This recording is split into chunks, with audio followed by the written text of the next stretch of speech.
మంగళవారం మొక్కులు నీకు, శుక్రవారమున అర్చన నీకు, ఆదివారమందు ఏటపోతు తెత్తుమంట.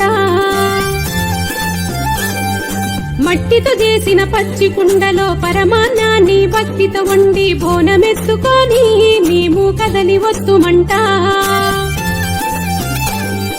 గనగన గంటల సప్పుడు నీకే రేణుక ఎల్లమ్మ, నువ్వు మెచ్చగా చేస్తాం ఘనముగ పూజలు దేవి ఎల్లమ్మ.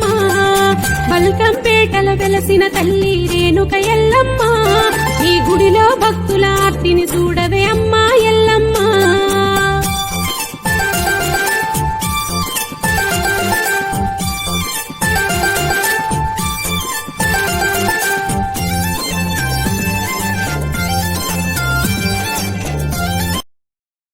Download ShareChat.